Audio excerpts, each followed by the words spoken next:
Hello বন্ধুরা, আসসালামু আলাইকুম। আশা করি আপনারা সবাই ভালো আছেন, সুস্থ আছেন। আমি আল্লাহর রহমতে ভালো আছি, সুস্থ আছি। আমার মিনি ফার্মের পক্ষ থেকে আপনাদেরকে স্বাগতম। আজকে একটা ভিডিও নিয়ে আসলাম। সকাল সকাল চিন্তা করলাম আপনাদের সাথে একটু শেয়ার করি। আজকে আমার দেশি মুরগিগুলো ছাড়তেছি, আর সকালবেলা কি কি খাবার দিই আপনাদের সাথেই থাকুন। তাদের সাথে ভিডিও করলে আমার ভালোই লাগে, আশা করি আপনাদেরও ভালো লাগবে। সবাই দেখতে থাকুন। আলহামদুলিল্লাহ, সকাল সকাল মুরগিগুলা ছাড়তেছি। দেখেন, ছাড়ার জন্য মুরগিগুলা পাগল হয়ে গেছে। এই যে দেখেন, খিদায় পাগল হয়ে গেছে। আর আমার আর একটা খামারে এই যে কিছু মুরগি আছে, এগুলা ছাড়ছি। ওই যে সবাই ভিডিওটা কন্টিনিউ করতে থাকুন।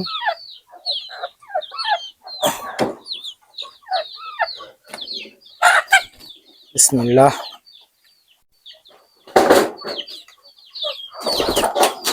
আমার এই মুরগিটা হলো আমার এই কিছু মুরগি মাথা করে বিক্রি করে না, তাদের থেকে 8টা মুরগি কিনা। এটার ভিতরে একটাই বাচ্চা আছে। আলহামদুলিল্লাহ, মুরগিটা মাশাআল্লাহ অনেক বড় হয়েছে।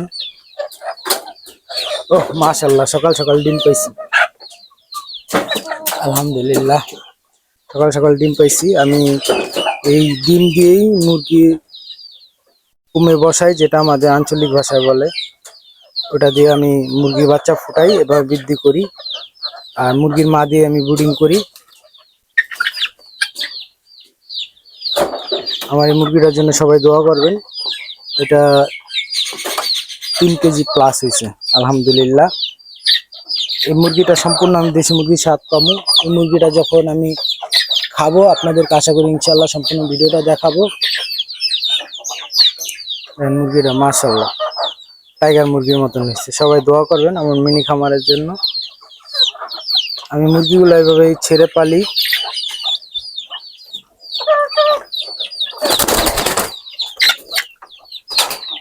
পাগল হয়ে গেছে খাওয়ার জন্য।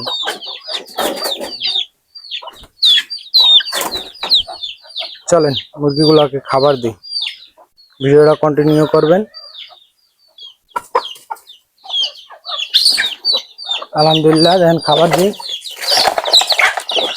আমি এভাবে লম্বা করে খাবার দিই, কারণ হলো সব মুরগি একসাথে খাইতে পারে না, ঠোকরাঠুকরি করে। এই যে আমার রবিনহুডটা করে কেন। সবাই এইভাবে দেশি মুরগি পালন করার চেষ্টা করবেন। এ থেকে ডিমের চাহিদা, মাংসের চাহিদা আশা করি ইনশাল্লাহ পূরণ হইব।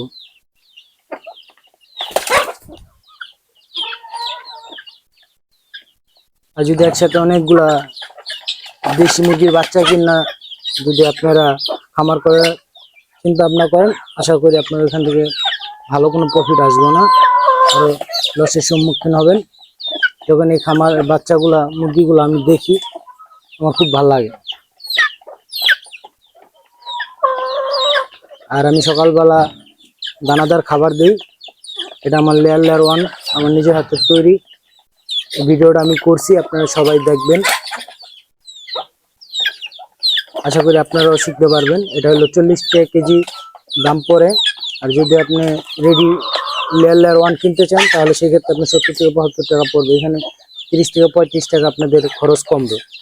আর আমার বাড়ির পুরা আঙিনায় আটকানো, আমার মুরগি অন্য কোনো মুরগির সাথে মিশে না, এতে আমার মুরগির রোগ জীবাণু কম হয়। আর আমি ঘরোয়া পদ্ধতিতে এদেরকে ঠান্ডা, সর্দি, কাশি, জ্বর হলে চিকিৎসা করি। আর হলুদের তুলনা নাই দেশি মুরগি পালনের ক্ষেত্রে। এটা বড় একটা অ্যান্টিবায়োটিক। আর আমার মুরগিগুলো সব মুরগিগুলো আমার পাগল। যখন ছোটকাল থেকে আমি মনে করেন সোনালি স্টার্টার খাবারটা যখন আমি খাওয়াই, ওটা 15 দিনের মতন খাওয়াই, তখন আমি কি করি, আদা, রসুন, হলুদের গুঁড়া একসাথে মিক্স করে রোদে শুকায় ওটা খাইতে দেয়। এতে কি হয়, মুরগির অ্যান্টিবায়োটিক তৈরি হয়, শরীরের ভিতরে রোগ জীবাণু প্রতিরোধ ক্ষমতা বৃদ্ধি পায়। এভাবে সবাই পালন করার চেষ্টা করবেন। আসলে দেশি মুরগি যদি সুন্দরভাবে পালন করতে পারেন, অনেক লাভ।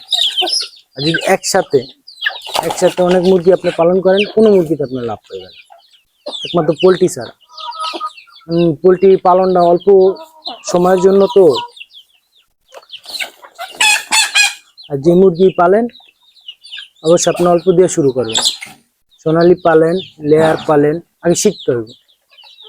ভ্যাকসিনের যে শিডিউলটা, এটা খুব গুরুত্বপূর্ণ একটা জিনিস। তারপর ওষুধটা, শিডিউলটা, এটা কন্টিনিউ করতে হবে।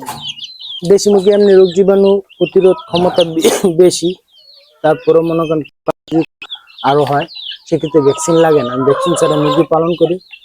যদি অতিরিক্ত জ্বর ঠান্ডা সর্দি হয়, সেক্ষেত্রে আমি হলো শুধু নাপা সিরাপটা অথবা নাপা ওষুধটা ব্যবহার করি। প্রত্যেক 1 লিটার পানিতে 2টা ট্যাবলেট দিয়ে দিই।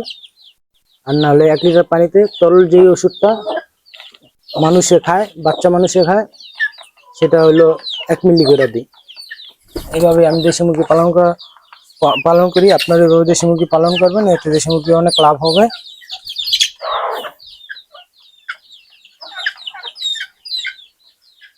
আর দুপুরবেলা আমি ভিজা খাবার দিই।